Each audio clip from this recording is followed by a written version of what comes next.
حضرت ابراہیم علیہ السلام کی عادت تھی کہ مہمان کے بغیر کھانا نہیں کھاتے تھے، اور جو کھانا مہمان کے ساتھ کھایا جائے اس کا حساب بھی نہیں ہوگا۔ ساری زندگی یہ ان کو معمول رہا ہے۔ ایک دن بھوک لگی، گھر والوں کو کھانا پکانے کا کہا اور خود مہمان ڈھونڈنے نکلے۔ ایک شخص کو جو کہ بوڑھا تھا لے آئے، دسترخوان پہ بٹھایا، کھانا جب لگ گیا تو اس کو کہا اللہ کا نام لے کے شروع کرو۔ اس نے کہا میں تو اللہ کو نہیں مانتا۔ آپ نے فرمایا کہ میں تیرے سے کوئی ربط، رشتہ اور تعلق نہیں رکھتا، اللہ ہی کے نام پہ تجھے کھلا رہا ہوں، تو میرے رب کا نام تجھے کم از کم لینا چاہیے۔ اس نے کہا میں تو بتوں کا پجاری ہوں اور روٹی کے چند ٹکڑوں کے لیے اپنے بتوں سے بے وفائی نہیں کر سکتا۔ حضرت ابراہیم علیہ السلام بولے جب تو اتنا غیرت مند ہے کہ میرے رب کا نام نہیں لیتا اور اپنے بتوں سے بے وفائی نہیں کر سکتا، تو پھر میرا بھی تو کیا لگتا ہے، اگر میرے رب کو نہیں مانتا تو میں تو کھانا اس رب کے نام پہ کھلاؤں گا، کھاتا ہے تو ٹھیک، نہیں تو تیری مرضی۔ وہ حضرت ابراہیم علیہ السلام کے دسترخوان سے اٹھ کے چلتا بنا، وہ گیا تو جبریل امین حاضر ہو گئے، سلام دیا، سندیسہ سنایا۔ رب کہتا ہے اے میرے خلیل، تو نے میرا ایک بندہ ناراض کر دیا۔ یا اللہ، وہ تیرا بندہ تھا، وہ تو تیرا نام لینا گوارا نہیں کرتا تھا، اور تو فرما رہا ہے کہ وہ میرا بندہ تھا۔ ارشاد ہوا ابراہیم بتاؤ اس کی عمر کتنی ہوگی؟ یا اللہ 80 سال کے قریب ہو۔ کہا اتنا عرصہ ہو گیا نا میں اس کو رزق دے رہا ہوں، تم ایک دن نہیں کھلا سکے؟ اب حضرت ابراہیم اس کو ڈھونڈ رہے ہیں، وہ دور پہاڑ پہ جا چکا ہے۔ اس کے قریب پہنچے، کہا میاں کھانا ٹھنڈا ہو رہا ہے، جلدی آؤ۔ اس نے کہا ایک شرط ہے، تمہارے رب کا نام نہیں لوں گا۔ کہا نہ لینا آؤ۔ تو کہنے لگا لہجے میں اتنا گداز، اتنی نرمی کیسے آ گئی؟ تم تو کہتے تھے رب کے نام کے علاوہ کھلاؤں گا نہیں۔ کہا کہ اسی رب کا ہی تو پیغام آیا ہے کہ میں بھی اس کو دے رہا ہوں۔ اس نے کہا اگر تیرا رب اتنا اچھا ہے تو کھانا بعد میں کھائیں گے، پہلے اس کا غلام بنا لے مجھ کو۔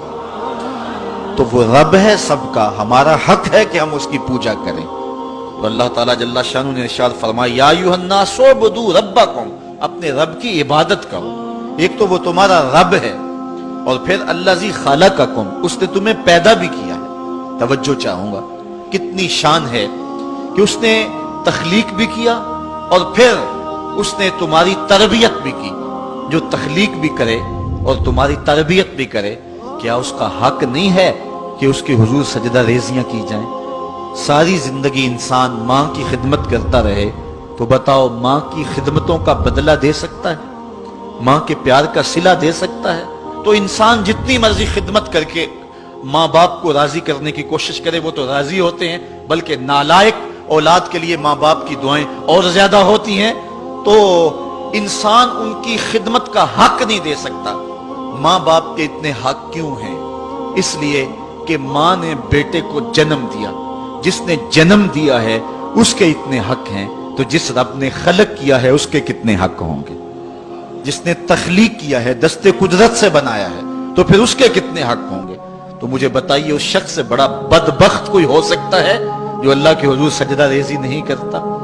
صبح کے وقت چڑیاں بھی اللہ کا نام لے رہی ہوتی، حشرات الارض بھی رب کا نام پکار رہے ہوتے ہیں، بلوں سے سر نکال کر جانور بھی اللہ کا نام پکار رہے ہوتے ہیں، اور اس شخص سے بڑا بد نصیب زمانے میں کوئی نہیں ہے کہ جو اللہ کے حضور جھکنا نہیں جانتا، جو اللہ کے حضور جو ہے وہ عبادت کا سر نہیں رکھتا۔ وہ رب ہے جو تمہیں پیدا کرنے والا ہے۔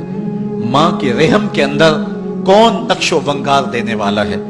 کس نے گوشت کے لوتھڑے کو بولنا سکھایا ہے؟ کس نے چشم خانوں کے اندر روشن چراغ رکھ دیے ہیں؟